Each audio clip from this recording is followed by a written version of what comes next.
morning. My name is Glynis Devine. I'm the President and Chief Empowerment Officer of She-Suite Leaders. And today we're going to talk about how to push the right buttons. Join me as we spend the next little bit of time together and we'll get started. Provided I can move all this along. All right, welcome to everybody. And if you would like a copy of this presentation, please know that you're welcome to text me at 514-298-6529, and I'll be happy to send you a copy of the presentation. Pushing the right buttons. Do you sometimes feel like this guy? This is a warthog, and plain up, he is worn out. And in fact, according to post-pandemic studies, 66% of leaders say they feel just like this guy at the end of a workday. And that can often lead to other problems. One of which being 26% of those same people say, bounce baby, I'm out of here. They say that within the next 6 months, they expect to be gone into a different position, whether that's within the same organization or another one. And it's not limited to leaders. 67% of all employees in various industries say that they are experiencing mild to moderate signs of mental unwellness since the pandemic ended. Why is that important today? Well, the problem is that percentage of people is either you or someone you work with. And here's what happens when we experience mild depression or anxiety. We have a lack of motivation. Motivation goes down. Our ability to adapt to change decreases. We're less open. We're less able to take risks. We take fewer risks. We're less likely to share information with our colleagues. We're less likely to try something new. And overall, we're less loyal. That's concerning. That affects your life day to day. So what do we do about all that? Well, according to leaders, 6 out of 7 of the problems that keep them up at night right now are people problems. Scary, huh? It's navigating the people that is the biggest problem that we experience. So I want you to think for a minute, what problems keep you up at night? And how many of those can be linked to a people problem? Navigating human behavior is challenging. And if we can get a couple of new tips, tools, or strategies to help you do that, that makes your day a whole lot better.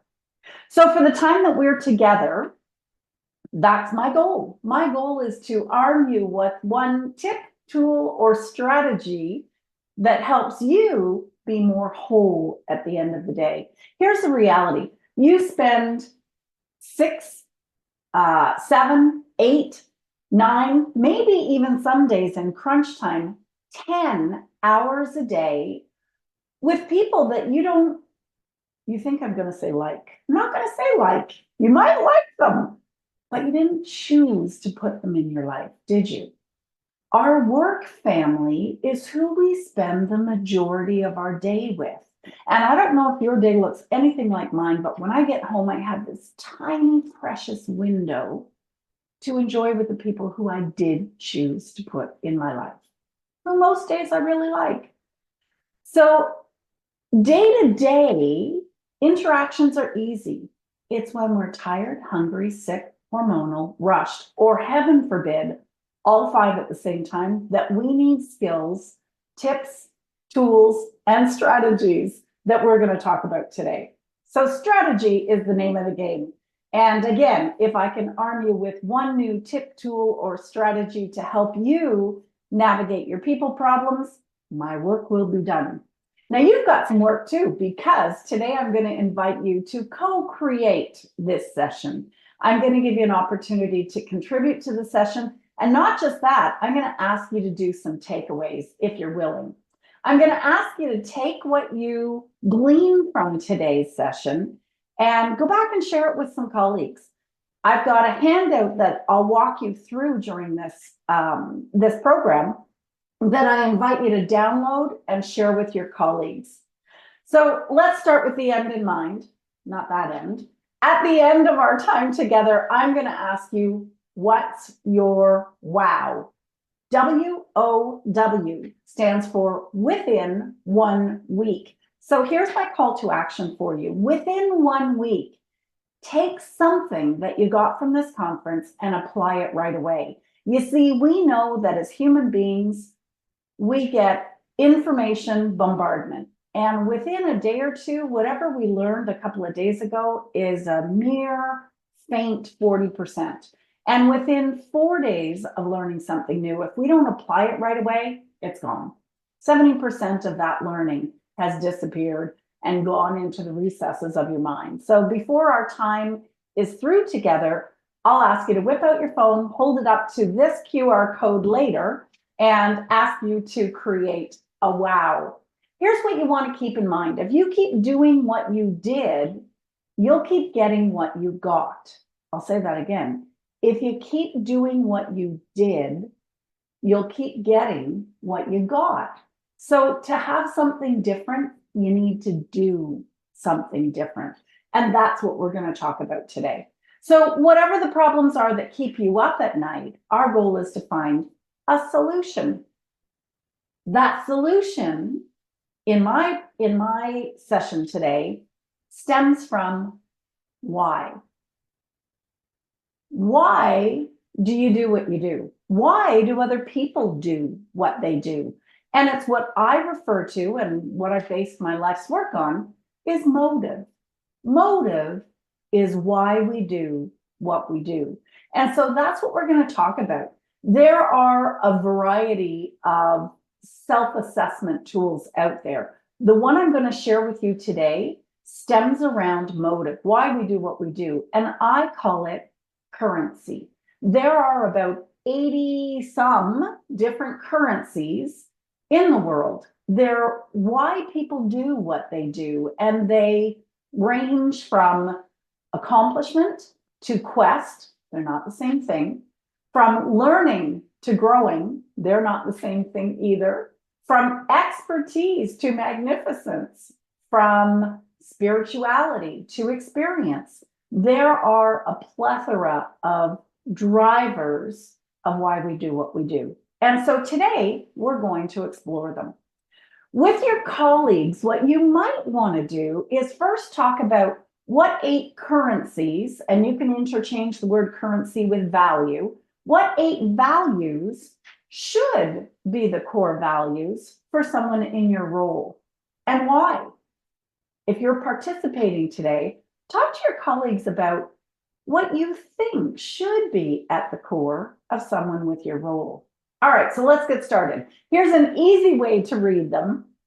And I'm going to bring the screen up again in a moment. I'm going to walk you through the process of what I've uploaded for the handouts for this. So you can take your time to do this after the session at length. I'll walk you through how to. So first of all, these are all the currencies, all the values that drive human behavior. I'm going to ask you and your colleagues, if you choose to share this program with them, to circle 8 of them. 8 that you would be fierce to hold on to and not live life without. That's how serious these currencies are. What 8 values do you hold so strong that you're not willing to part with them? Then I'm going to ask you to part with a few, because what we're going to do at that point is put them into priority. So you don't have to part with them, you have to prioritize them. Why? Because if you can understand the primary drivers of why you do what you do and why others do what they do, you'll help push one another's correct buttons instead of the wrong ones. All right? So on your handouts, you'll have a page that looks just like this. And I want to draw you to the fact that my telephone number is at the bottom of this handout and in the yellow cartoon. Once you've completed this, you are entitled to a 15-minute exploratory, 20 minutes. It's usually what it takes. It's free, and it will help you to understand how to leverage that currency, the first one, the core one, in your life. How do you get more of that on an ongoing basis? You see, when we're our fullest, we bring our A game to the table. When we're tired, hungry, sick, hormonal, and rushed, we're still a better version of ourselves than if we don't know why we do what we do. So you will have a handout like this, and you'll have a handout with all of the values on it. All right. What you're going to do is you are going to plot them on your handout as follows. So I want you to follow the green answer word on each of the following slides. So first answer, once you've got your 8, don't plot them linearly. It doesn't work like that. We're prioritizing. So you put 1 at the top, 1 at the bottom, 1 at the top, 1 at the bottom, 1 at the top towards the middle, 1 at the bottom towards the middle, and then the 2 middle spaces. Then you'll have all 8 in various orders. Then what I'm going to invite you to do is look at the top 2 answers and decide. You don't have to part with them. They're still your 8 core currencies. You're going to decide which one's more important. So you're going to look at those top 2 and say, out of those 2, which one am I not willing to part with? Out of this second set of 2, which one of those am I not willing to part with? Out of the third set of 2, choose one, and out of the fourth set of 2, choose one. Then you'll have 4 of your 8 currencies listed in order. The next thing I'm going to ask you to do is the same thing again. Look at those top 2 and decide which of those 2 is more important, and then the bottom 2 and decide which of those 2 is more important. And lastly, out of the last 2 on the last column, which one's the most important? And it goes, it goes into the spot that says your first core currency. And then you go backwards through the grid and fill out all 8 in order. Now, will it give you the same as what you thought you were going to get? Maybe, but it might just, when you go through this process, give you a different order. And why is that important? Because often we have an opportunity that we have 2 opportunities to choose from, and each has some of your core currencies. And so it can be difficult to decide until you look at which one holds my core currencies, which one holds a higher currency for me, which one do I value the outcome more? And that helps your decision-making process. Does that make sense? I hope so. All right, so here comes co-creation time. After you've had a chance to do this exercise with the downloaded sheets, and you can press pause right now and take a good 10 minutes to do that exercise. Here are some of the answers that colleagues answered. So you'll see that when you have the opportunity to type in your top 3 values, as someone else chooses that same value or currency, that word gets bigger. So if you look at the screen right now, some of the people chose optimism, honesty, uniqueness, freedom, purpose, recognition, peace, gratitude, empathy, self-love, vision, joy, trust, security, accomplishment, intimacy, fun, belonging, experience, clarity, equality, curiosity, control, achievement, creativity, simplicity, and safety. And of all of those, the bigger words were voted most often. So press pause if you haven't already, take out your handouts, and if you need a copy of the handouts because you can't access them, text me 514-298-6529. When you come back, we'll have a chance to have you populate your own answers. Here's your chance. At the top of your screen, you have a number, or the easiest way is grab your phone, hold it up to the QR code with camera open. Don't take a picture, just hover your camera over the QR code and a small box will pop up. Click that and it goes to a URL. This is Mentimeter and it gives you a chance to vote. So type in your top 3 currencies. That is, what was the last currency you got, the second to last currency you got, and the third. Those are the top 3 core currencies that you value. You can have the opportunity to type it in, and as you do, you'll actually see those currencies, yours and your colleagues, populate on your screen. So thanks. I appreciate you co-creating that with me. All right. So why is currency important? If I'm having people problems, why does it matter what I'm going through? Well, when we look at what we can control and what we can't control, who can we control? Me, myself, and I. That's it, right? Who can't we control? Or what can't we control? Everything else. So if we want to change what we see, it's an inside job. We have to change what we see, not someone else, because us changing someone else's behavior is futile. You know, years ago, I was presenting a course up in Sudbury, Ontario, and I was super early. I like to be early and set up.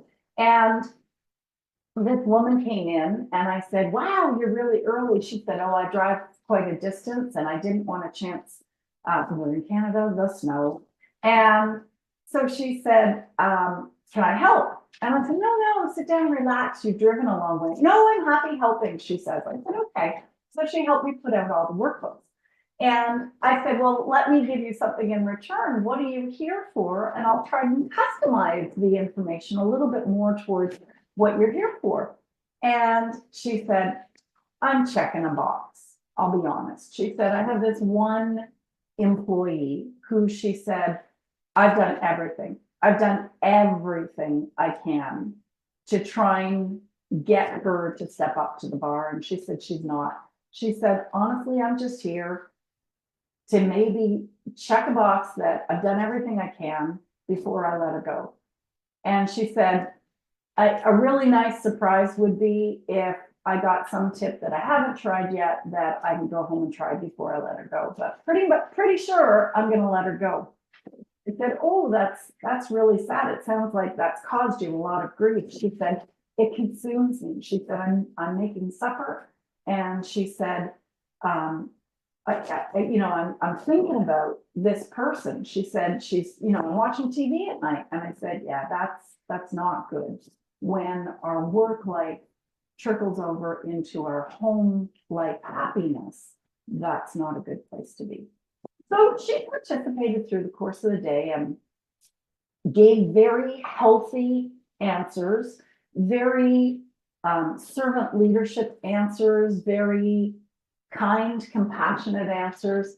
And we got to the end of the day and I was saying goodbye to everybody and I was handing out certificates and saying goodbye to everybody. And she trailed towards the end of the line. So I sensed that she maybe wanted to chat. And as she came up, she got very emotional. And the eyes welled up with tears and the face got blotchy and red. And I said, what's wrong? She said, and what? It's me. I'm the problem. And I said, oh my, that's huge self-awareness. Come sit. So the two of us sat down and I said, explain to me how so?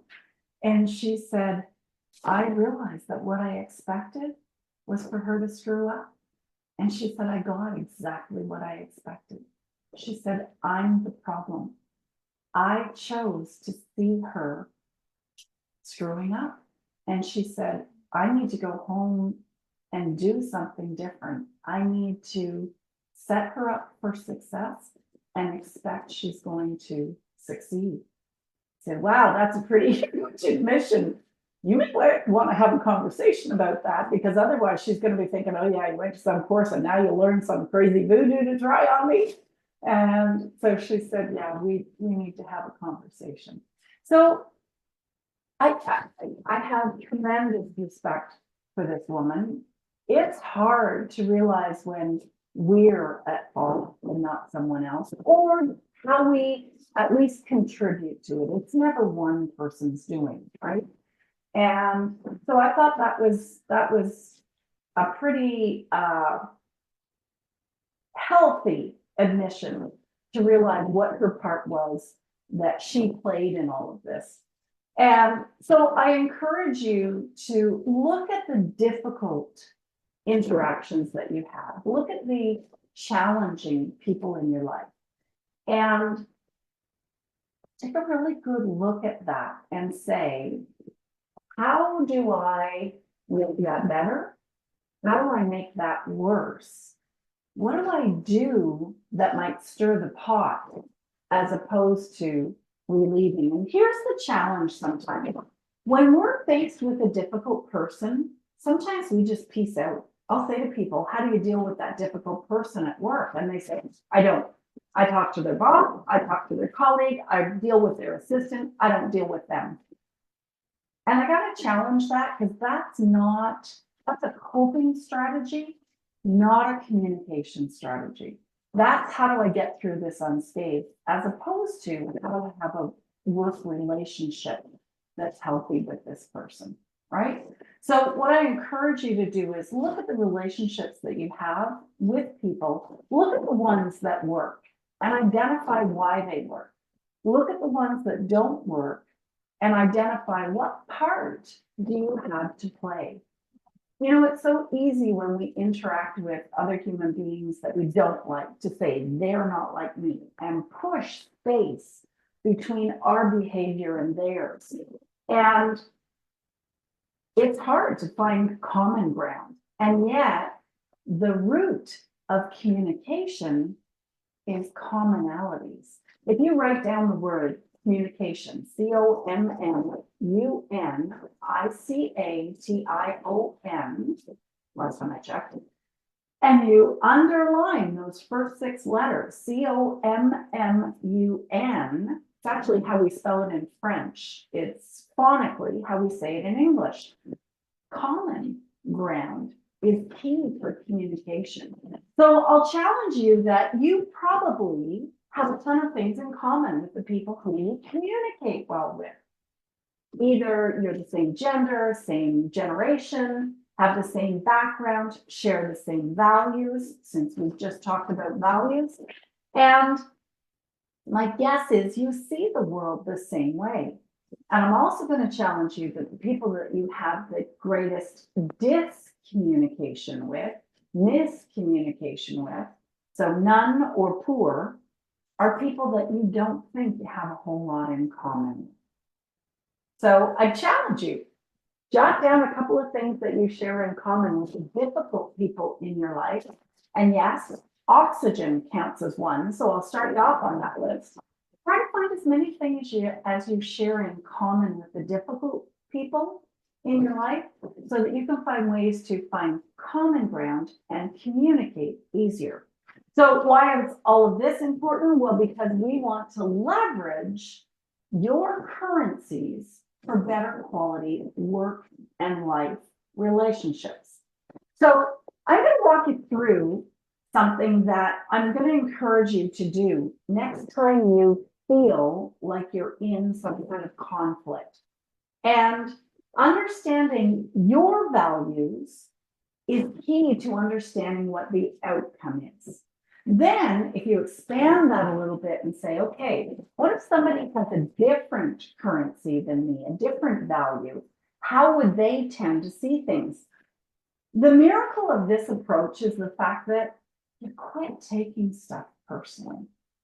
See, when someone is different, different can escalate to difficult in half a heartbeat. And in times of, you know, you're hungry, you're sick, you're hormonal, you're rushed, any of those things, it's a quarter of a heartbeat. It escalates to difficult right away.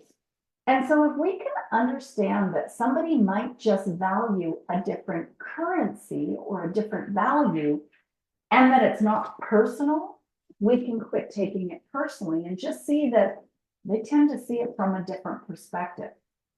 See, I'm looking at you right now, and what I see is my studio, my 3 screens, my camera, my microphone. What you're looking at is the exact same experience, but from the other side of the camera. Well, life's that way too. What we see is only from our perspective. Somebody else can see the exact same thing from a different perspective. Those perspectives can also work with values. So let me put this into practice, and hopefully this will make a bit more sense. According to modern day psychology, we think, and then we feel about how we think, and then we do. Think, feel, do is the order that our brain processes information. So let's take an example. You're trying to kill me. Oh my gosh, I think you're trying to kill me. What do I feel? I might feel scared. I might feel defensive. I might feel angry. What do I do as a result of those feelings is, right? Or I prepare to fight. I square my feet and I make a fist, right? Those are all the actions that I prepare based on how I felt, based on what I think. So now let's change what I think. What if I think you want to promote me? Oh, that's a different thought. And it provokes different feelings, right? Now I feel happy. I feel pleased. I feel proud. I feel willingness to support you or help you. I feel trust for you. I feel an entirely different set of feelings towards you because my thought changed. You're not trying to kill me. You're trying to promote me. Now I feel happy, pleased, proud. I want to support you and I trust you. And so what do? I do something differently. I smile. I might follow your lead. I have your back. That's very, very different action than 2 seconds ago when I thought you were going to kill me. I wanted to stab you in the back, right? Now I have your back. I want to support your ideas and I want to give you my best work. Wow, things changed. A completely different set of actions because I had completely different feelings because the thought changed. Now, simple question, who's in control of your thoughts? I know sometimes it feels like other people. It's not. Our thoughts are our own. So who has the power to change our thoughts, our feelings, and our actions? Us. That's pretty cool. You got the power. So let's take another approach to this. I value achievement. I like achieving things. How do I feel? I'm driven to get work done and I'm committed to a timeline. I want to achieve whatever project you and I are working on. So I'm driven to get the work done and I'm committed to a timeline. So what does that mean in terms of my actions? Well, that means getting it done is more important than how people feel about the process. Am I going to tick off a few people to get that job done on time? Maybe. Is that okay? Yes, if I value achievement most. Let's compare it to the next one. I value inclusivity. Different thought.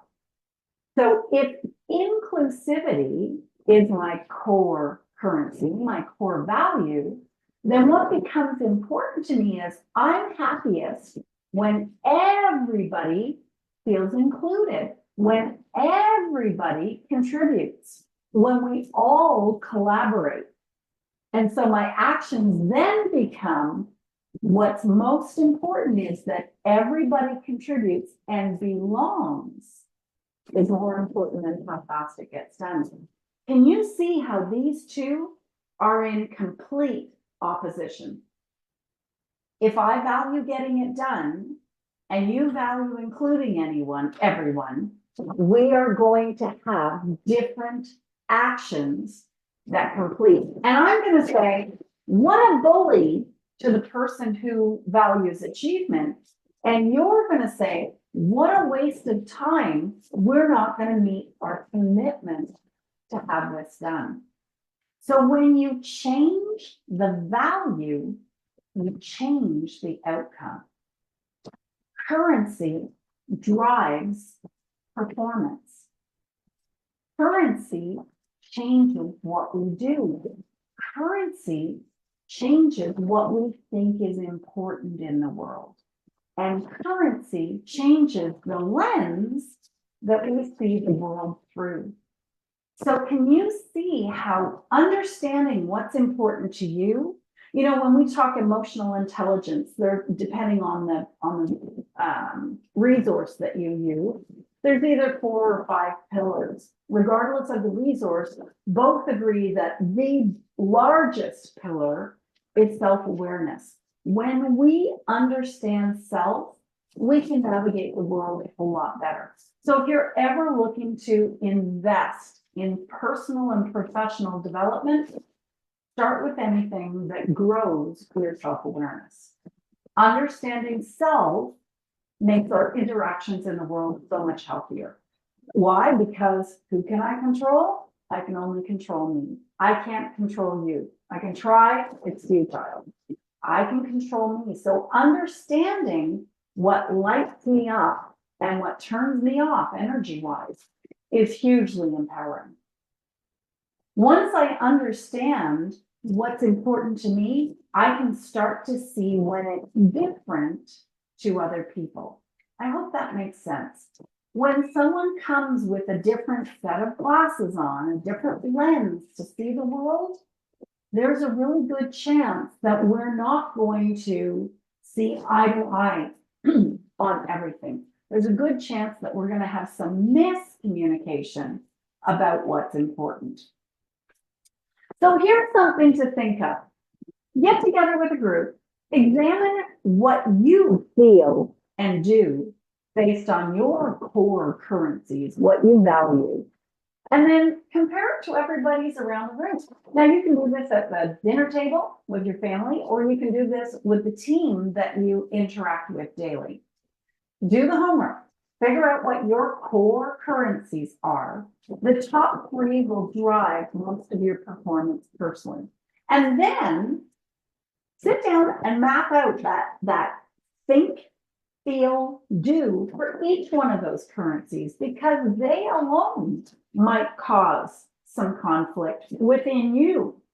Then look, what are the core currencies of the people who I interact with? And what do they feel as a result of that? And then what do their actions show? And look for the opportunities for conflict and cohesion. All right? In your package, you have all the sheets you need to be able to do this. And then identify what happened. What did everybody choose? What was the same? What was different? What did you share in common with the people around the table? And what do you have that's different from them? Take the time to go through the attached handouts to determine your core currencies, and know that whenever you're faced with any kind of decision, remembering your core currency helps you, just like a beacon, a lighthouse that helps you drive towards home. Understanding our core value, what drives us, why we do what we do, helps you align more often to what is true for you. You know, especially in education, we tend to be called on to more, right?